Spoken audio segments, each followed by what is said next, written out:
buri muntu wese arafise imyizerere canke ico nokwita croyance. Imwe mu myizerere tuba dufise imwe iraduha inguvu, ikaduha ingoga zo gutera imbere kubera yuko tuba twizera yuko dushoboye ikintu. N'iyindi myizerere tuba dufise idusubiza inyuma, les croyances zidusubiza inyuma zigatuma tudatera intambwe mu buzima. Izo nizo nokwita les chaînes invisibles. Ni ibintu bidusubiza inyuma, ni croyance tuba dufise zituma tudatera imbere, zituma tutavansa mu buzima. Kandi gutahura iyo myizerere ni kimwe mu bintu bikomeye cane kw'iterambere ry'umuntu. Ugasanga umuntu ariko aravuga ati kino kintu ntaco nshoboye, abantu nkanje ntibashobora gutera imbere, ivy'isi ntaco bimaze, n'ibindi bintu vyinshi abantu bavuga biyaturako imyizerere bafise ituma badatera imbere. Gutahura ivyo ni kimwe mu bintu bikomeye cane. Ku batanzi, je nitwa Jules, Nishigumije, ndi coach muri développement personnel, mfasha abantu guhindura mentalite kugira ngo bashobore kwiteza imbere. Muri ino video nivyo tugomba tuyage ku kuntu ushobora gukuraho imyizerere mibi ufise, les croyances mbi ufise, les croyances limitantes zituma udatera imbere, kugira ngo iyo myizerere mibi uyisubirize n'imyizerere myiza, ubone yuko ushobora guhindura ubuzima bwawe. Gumana nanje muri ino video gushika ku mpera, kuko niwaraba ino video gushika ku mpera nuzoba ukishizera ibintu bitari vyo, uzoba ugifise ubushobozi bwo gukora ico wifuza gukora kandi wizera neza. Reka turabire hamwe ico bita limiting beliefs canke croyance limitante, imyizerere dufise idusubiza inyuma. None croyance limitante ni iki? Croyance limitante ni ivyiyumviro dushiraho, ni ibintu twiyaturako tukabona yuko ivyo bintu ari vyiza, ariko mu vy'ukuri ivyo bintu atari vyiza. None iyo myizerere mibi canke izo croyance tuba dufise ziva hehe? Ziva hehe? Imwe mu myizerere tuba dufise ahanini iva ahantu twakuriye, education twagize, aho abantu twabanye, abantu twatemberanye, canke mu migenzo yacu, culture zacu, ugasanga ivyo bintu turavyizera ariko mu vy'ukuri atari vyo. Umva rero ikintu wizera kirafise ubushobozi bwo gucreya ico wifuza gushikako, kandi kirafise n'ubushobozi bwo kwangiriza canke kwonona ico wifuza gushikako. Ivyo nivyo bita les croyances limitantes. Ni nka chaîne invisible, ni ibintu bituboshe bituma tutavansa, ibintu twizera bituma tutavansa mu buzima. Rero kubitahura birakenewe cane, nivyo tugomba dusesangure neza ukuntu ushobora kugwanya iyo myizerere mibi, izo croyances limitantes zituma udatera intambwe mu buzima. Ndabaha akarorero, iyo umunyeshure yananiwe ibiharuro, akura yizera yuko adashoboye gukora ibiharuro, ugasanga ariko arisuzugura yuko adashoboye gukora ibiharuro, agakura niyo myizerere yuko, iyo croyance yuko atakintu ashoboye, adashoboye gukora ivyo biharuro. Rero ivyo birashika ugasanga ivyo wabikuye mu bwana canke ibintu waciyemwo aho wize, education canke culture aho tubaye.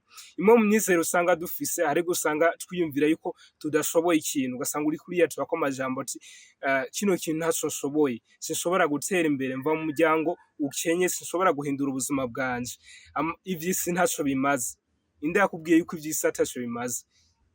Uri ngaha kandi urakeneye ivy'isi, rero birafise agaciro. Reka kwizera yuko ataco bimaze, ahubwo wizere yuko hari ico bimaze, wige kuba muri vyo.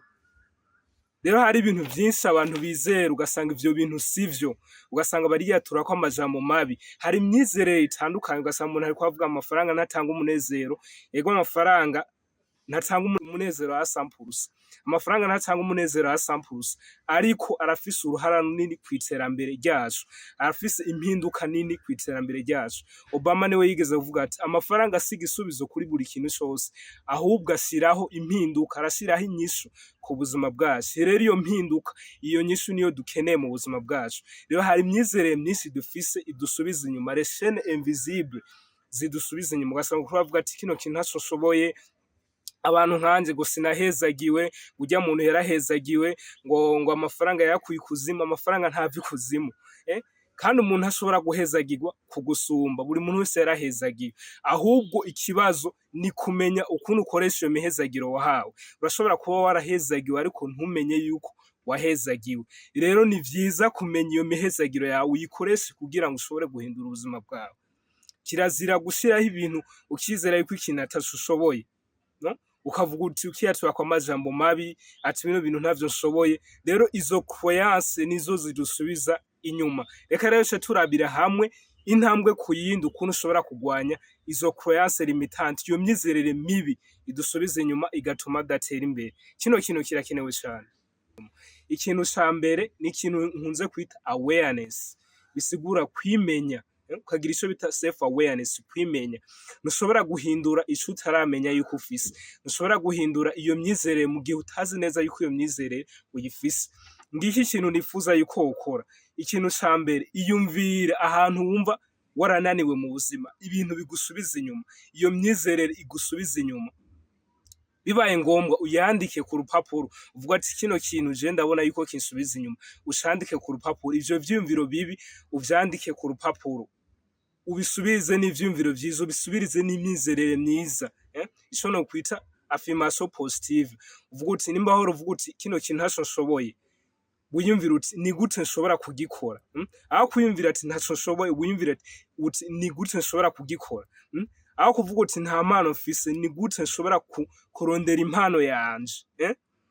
Aho kwiyumvira uti navuye mu muryango ukenye, wiyumvira uti ni gute nshobora guhindura ubuzima bwanje nubwo navuye mu muryango ukenye. Ico ni ikintu gikenewe cyane, uko niko ushobora gukuraho iyo myizerere mibi. Ngiki ikindi kintu nifuza yuko wokora. Baza abantu b'abamantora, abantu b'abakoci bashobora kugufasha.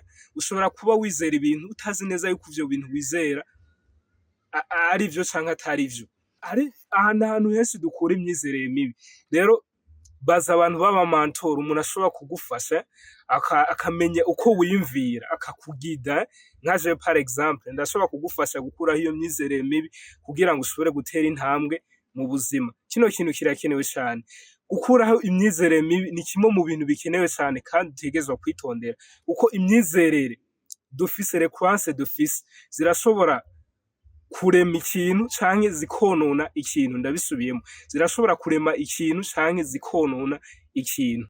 Ikintu kigira kabiri nifuza yuko ukora ni kugwanya iyo myizerere mibi ufise. Rondera ukuri, urondera ukuri. Ndaguha akarorero, abantu bateye imbere nuko bari bazi yuko bafise icizere yuko bashobora gutera imbere. Ibi vyerekana yuko aho wavuye canke background aho uva ntihadetermina aho wifuza gushika mu buzima. Aho uva ntihadetermina aho wifuza gushika mu buzima. Manza wiyumvire, bino bintu nizera nivyo? Bino bintu niyaturako nivyo? Nimba wiyaturako yuko udashoboye ikintu, manza wiyumvire, eske kino kintu nico ibi ndiko ndavuga nivyo? Nimba wizera yuko udafise impano, manza wiyumvire, bino bintu nivyo? Rondera evidence, rondera ukuri. Manza umenye nimba ivyo wizera ari vyo canke atari vyo. Ni urondera ukuri ahandi hantu, usome ibitabo, urondera ibindi bintu bishobora gutuma uronka ukuri ku bintu wizera. Nimba umuntu yarakubwiye ikintu, manza usuzume yuko ico kintu ari co. Nimba ukura recroyance aho wize, aho wavukiye, manza urondere ukuri. Erega gikuru ni kuba umuntu ari different. Tugeza kuba umuntu ari different, yumvira ugutandukanye, arondera ukuri. Ico ni ikintu gikenewe cyane. Par exemple, nimba wizera yuko ukuze, udashobora guhindura ubuzima bwawe nuko ufise imyaka myinshi, manza urondera abantu bahinduye ubuzima bwabo bafise imyaka myinshi, bahinduye kariyere yabo bafise imyaka myinshi. Hari abantu benshi bahinduye ubuzima bwabo bafise imyaka myinshi. Rero hari ibintu twizera ugasanga ndakuze sinshobora guhindura, ndakuze sinshobora gukora kino kintu. Manza urondera abantu bakoze ico kintu bafise iyo myaka ufise. Rero ikintu wizera, manza urondere ukuri kwacu, manza urondere evidence, urondere yuko ico kintu ari ico kintu uri kurizera. Ubushakashatsi bise ico bita CBT, bita cognitive behavioral therapy.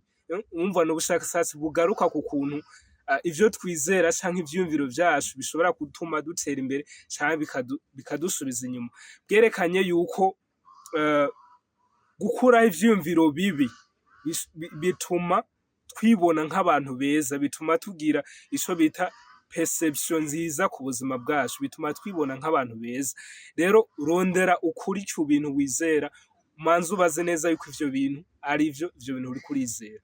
Intambwe igira gatatu nifuza yuko ukora kugira ngo ukureho izo croyance limitantes. Ivyo vyiyumviro bibi, iyo myizerere ufise yisubize n'imyizerere myiza, empowering beliefs. uyisubize n'imyizerere myiza ishobora gutuma utera imbere. Ikintu ca mbere rero wokora ngaha ni gukora affirmation, kugira affirmation. Nimba uvuga uti kino kintu ntaco nshoboye, vuga uti ndafise ubushobozi bwo kugikora. Manza wiyumvire ku bushobozi bwawe, manza wiyumvire ku kintu ushoboye, manza wandike nko ku rupapuro ibintu affirmation, wiyatureko amajambo meza ku kintu wifuza gukora. Ndabaha akarorero. Nimba wiyumvira yuko udashobora kuvuga neza imbere y'abantu, utazi neza kuvugira imbere y'abantu, urashobora kuvuga uti ndiko ndakora neza kugira ngo nige kuvugira imbere y'abantu, ndiko ndarondera competence zotuma mvugira imbere y'abantu neza kandi ata bwoba. Rero ivyo vyumviro bibi, izo croyance mbi uzisubirize n'ivyumviro vyiza. Sa n'uwabivuze ubwa mbere, nimba wizera yuko udafise impano, vuga uti ndiko ndondera impano yanje, ukore affirmation positive, usubirize ivyo vyumviro bibi, iyo myizerere mibi usubirize n'imyizerere myiza. Ikintu kigira kabiri ngaha wokora ni kugira ico bita visualisation. Visualisation, ndabisubiramwo. Visualisation ni kwibona nk'umuntu yateye imbere, kwibona nk'umuntu mwiza muri kazoza. Par exemple, nimba ufise indoto, nimba wifuza gukora ikintu, vuga uti kino kintu nzogikora neza, wiyatureko amajambo meza, ukore ico bita visualisation, wibone nk'umuntu yateye imbere. Ico nico bita visualisation. Ibone nk'umuntu yateye imbere, umuntu ariko arakora ibintu neza, umuntu afise opportunity, umuntu ameze neza, umuntu yateye imbere, umuntu afise amagara meza, wiyatureko amajambo meza, ukore ico bita visualisation. Par exemple, nimba uri umunyeshure ugiye gukora examen, imbere yuko ukora examen, manza ukore ico bita visualisation. Uvuga uti examen ndaza kuyitora amanota yose kuri yose. Uvuga uti ndaza kuronka amanota menshi muri no examen. Wiyatureko amajambo meza. Kuko niwashika ku rupapuro, niwagera kuri examen, uvuga uti kubera uba wiyatuyeko amajambo meza, biragufasha gukora examen neza kandi utuje, kubera yuko ubuzi neza yuko ico kintu uza kugitora. Rero kugira visualisation ni kimwe mu bintu bikenewe cyane, imwe muri technique ikenewe cyane yotuma ukuraho imyizerere mubi canke croyance limitante, les chaînes invisibles zituma udatera imbere. Ndibaza ndi ku musozo w'ino video. Ndizere yuko ino video yakugiriye akamaro. Nimba ino video yakugiriye akamaro, yipartage abandi bantu. Wongere ukore subscribe kuri iyi chaîne. Tuvuga ku bintu bijana na development personnel, iterambere ry'umuntu, guhindura ivyumviro, changement de mentalité, kugira ngo umuntu ashobore gutera imbere. Je ndi coach, ndabafasha kugira muhindure ivyumviro, kugira ngo mushobore kugira confiance en soi, kugira ngo mushobore guhindura ivyumviro kugira mutere imbere. Rero ibuka gupartage abandi bantu, wongere ukore subscribe, hindura indoto zanyu. Peace.